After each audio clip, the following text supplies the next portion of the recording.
Hello and welcome. My name is Angie Holden and I'm a blogger behind the Country Chic Cottage.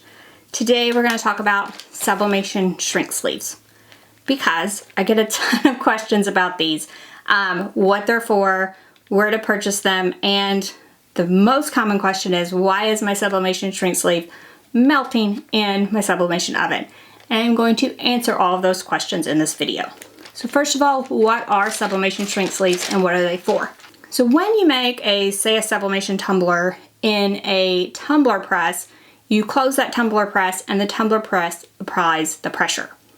When you make, say, a sublimation shirt with an easy press or with a heat press, you are applying pressure to the top. Sublimation needs pressure.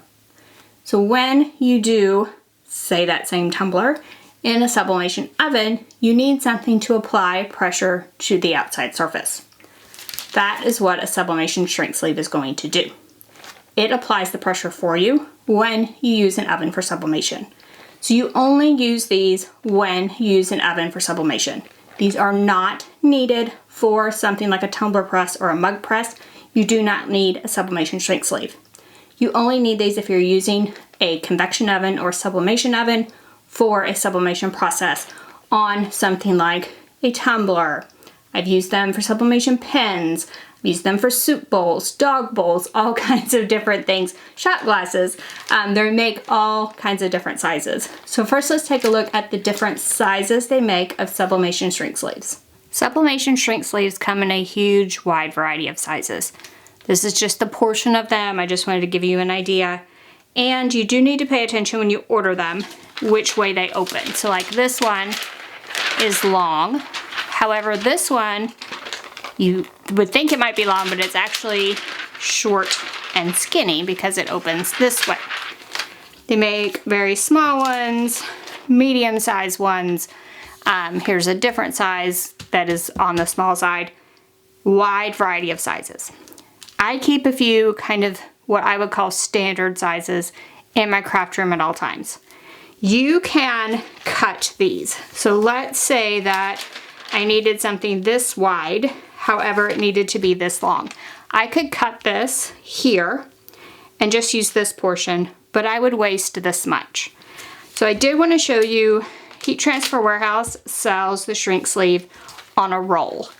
So this is a roll of the shrink sleeve material, and it opens this way, and I can just get out as much as I want and cut it off. Also, I did want to say that if your sleeve is very large, you can do a smaller blank in it and shrink it down. However, it's a little bit difficult because it tends to wrinkle. So the closer you can get it to the size of your blank, the better.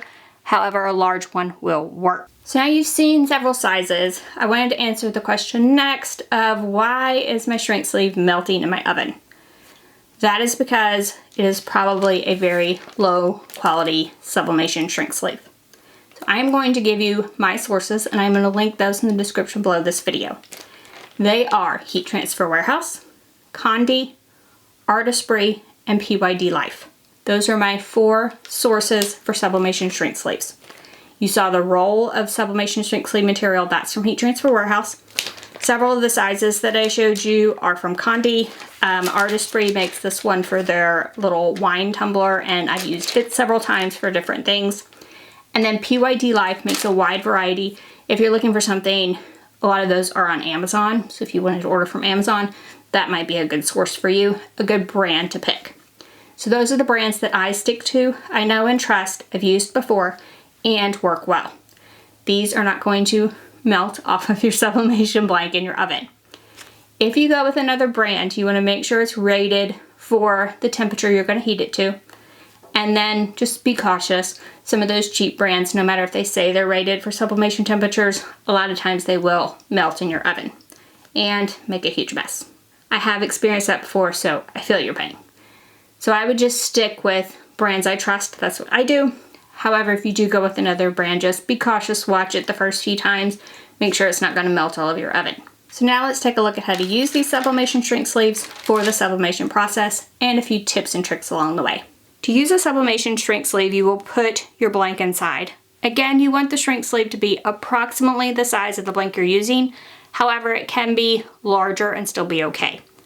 You put your blank inside, and then I shrink mine with a heat gun. I find that that method works best for me.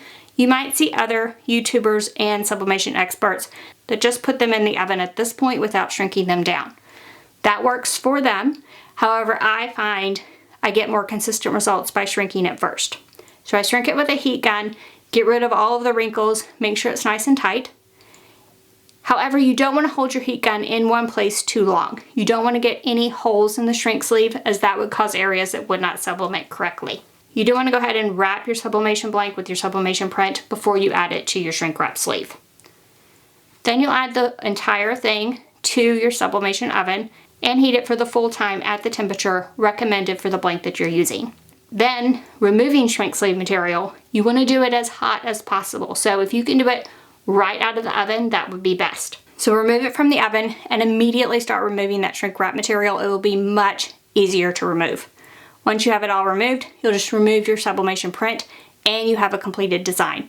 The shrink sleeves are not reusable, so those are disposed after the first use. I did want to show you one example of using a large shrink sleeve for a smaller object, and this is one example here.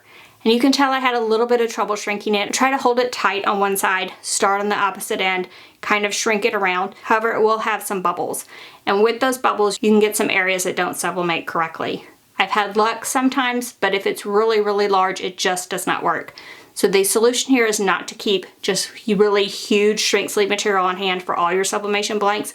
I think a variety would be best. I did also want to note on things like mugs, things like that that have handles. The way I handle them is I cut a hole in the shrink sleeve where the handle goes, put the handle through the hole, and then tape the sublimation shrink sleeve on the sides as well as in the center to hold it as tight as possible under that mug handle. Then I start at the other side, shrinking the shrink sleeve to the mug. This generally works for things that have handles like mugs, soup bowls, that type of thing. Then once it's shrunk to the surface, you just add it to your sublimation oven, just like any other sublimation blank. I did want to note here that I've tried cutting the sublimation sleeve completely apart, taping it and shrinking it, and it really did not work. It just pulls against that tape too much.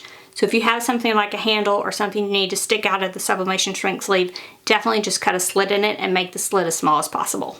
If you do get too close with your heat gun and get a hole in your shrink sleeve, add tape over it as tight as possible to try to correct that.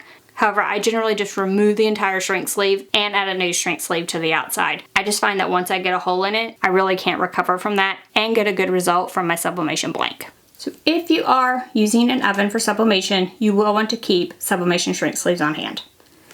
Now, I mentioned that I keep several different sizes on hand, but I am cautious to list those sizes because the sizes are pretty specific to what I like to sublimate. So I like to sublimate 20-ounce skinny tumblers, 30-ounce skinny tumblers, and other things are hit or miss, right?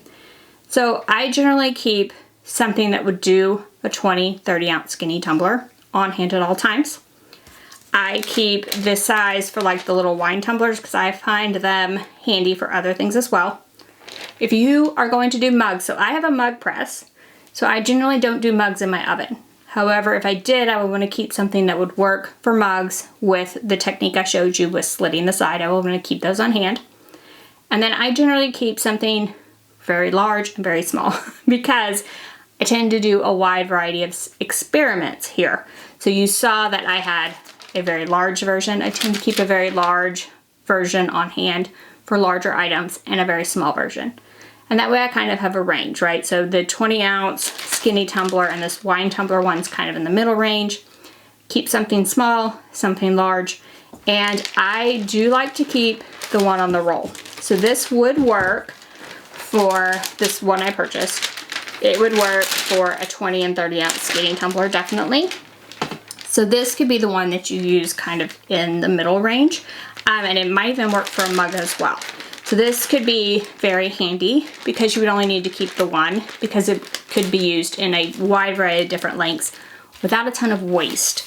The problem I have with the pre-cut versions are that, you know, if I want to cut it shorter, I'm wasting so much, and I just don't like that. So the one on the roll is the one I really, really like. So that's kind of my recommendations, is kind of take a look at what you usually sublimate and pick a range within that. So perhaps you don't really do very large things or very small things. You could eliminate that. Just get this roll, keep it on hand at all times, use it for sublimation. So hopefully that helps you pick the right shrink sleeve material for your sublimation needs and explains a little bit about what shrink sleeves are if you were confused about them. If this video helped you, be sure to give us a thumbs up. If you have any questions about anything we've covered, drop down in the comment section, ask away. And if you haven't already, head on over to our YouTube channel, hit that subscribe button. We have videos just like this one every single week, and trust me, you don't want to miss any of those. So thank you all so much for joining me, and I'll see you next week. Bye-bye.